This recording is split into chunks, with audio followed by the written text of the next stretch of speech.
If you have ever been stuck at Dubai airport with a delayed flight, lost baggage, or a canceled booking, and had absolutely no idea what to do, this video is for you.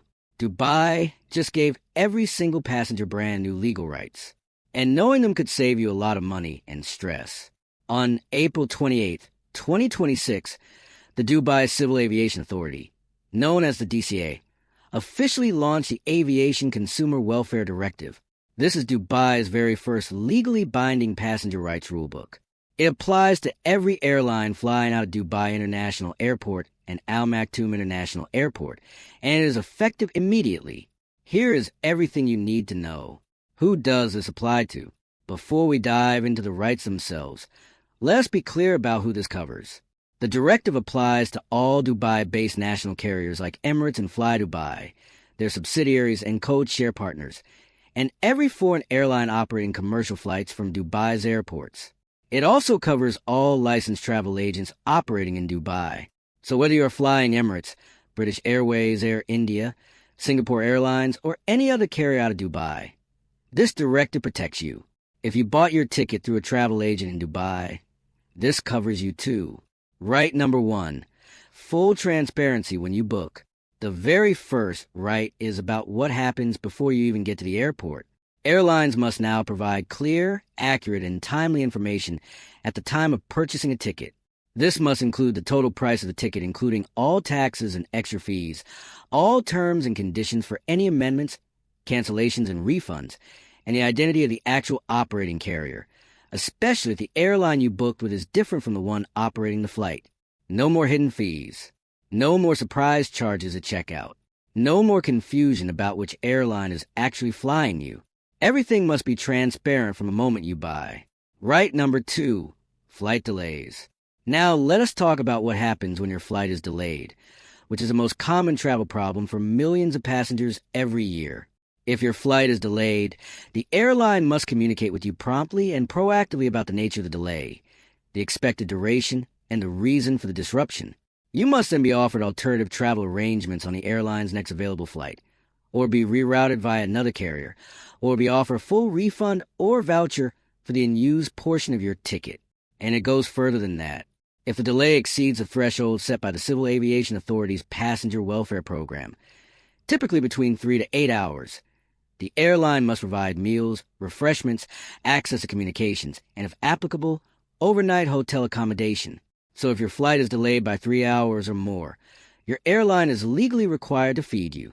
If it stretches overnight, they must put you in a hotel. This is now the law. Right number 3, flight cancellations. For canceled flights, Dubai's new directive goes further than EU regulations by mandating a strict 14-day deadline for cash refunds. Airlines must also issue service disruption certificates that passengers can submit to their insurers or employers. That last point is huge for business travelers. If your flight gets canceled and you miss an important meeting, you now have an official document from the airline to prove it, which you can use for insurance claims or to show your employer. Right number 4, deny boarding. If you have ever been bumped off a flight, even though you had a confirmed ticket, you know how frustrating that experience is. Under the new directive, airlines must now follow clear protocols when they deny boarding to passengers. They must communicate proactively, offer alternatives, and provide the required duty of care, including meals and accommodation, where applicable. The directive also requires airlines to provide priority assistance to people of determination, elderly passengers, and unaccompanied minors during any travel disruption. Vulnerable passengers are specifically protected under this framework. Right number 5, baggage issues. Lost your bag? Damaged luggage? This is now covered too. The directive establishes clear protocols for handling mishandled baggage, with airlines bound by strict regulations to provide transparent communication and adequate assistance when baggage is lost, delayed, or damaged. No more being sent from desk to desk with no answers. There is now a defined process, and the airline is legally responsible for keeping you informed and resolving the issue. The brand new complaints portal. Here is the part that makes all of these rights actually enforceable. The new online complaints portal. The DCA has launched an intuitive complaints and feedback platform that allows passengers to file complaints directly with the authority and track the status of their cases online. To use it, Go to dcaa.gov.ae. Create an account using your passport details if you're a traveler, or your Emirates ID if you're a UAE resident. Go to the feedback section from the menu.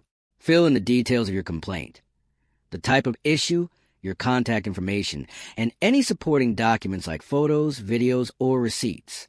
Once submitted, you can track your case online at any time. The DCAA then acts as a neutral mediator between you and the airline. If the airline does not resolve your complaint, the DCAA has the power to escalate the case and issue fines. In serious or repeat cases, they can even suspend an airline's permit to operate from Dubai. What is not covered? To be fair and accurate, there are some things this directive does not cover. The complaints portal cannot be used for non-core services like seat selection, excess baggage charges, lounge access, or loyalty program disputes.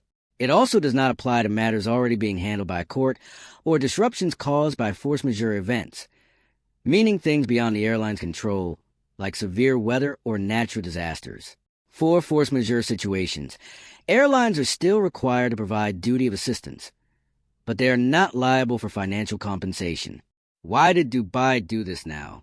Timing matters here. Dubai's move comes at a sensitive moment. Regional airspace closures linked to the Iran conflict have increased cancellations and strandings at Gulf hubs. By putting these travel protections into law, officials hope to maintain confidence in Dubai International Airport's role as the world's busiest international hub even during disruption. Dubai handles over 90 million passengers a year. Protecting those passengers is not just the right thing to do. It is essential to maintaining Dubai's reputation as a premier global aviation hub. So to summarize your new rights when flying from Dubai: full price transparency when you book, meals and accommodation during long delays, a 14-day cash refund deadline for cancellations, official disruption certificates for insurance employers, clear protocols for denied boarding and baggage issues, and a direct complaints portal where the government mediates on your behalf. Flying from Dubai just got a lot fairer. Save this video, share it with anyone traveling through Dubai, and next time something goes wrong at the airport, you will know exactly what to do. If this video helped you, give a like, subscribe for more UAE news every week, and drop a comment below. Has an airline ever done you wrong at Dubai Airport? Let us know. See you in the next one.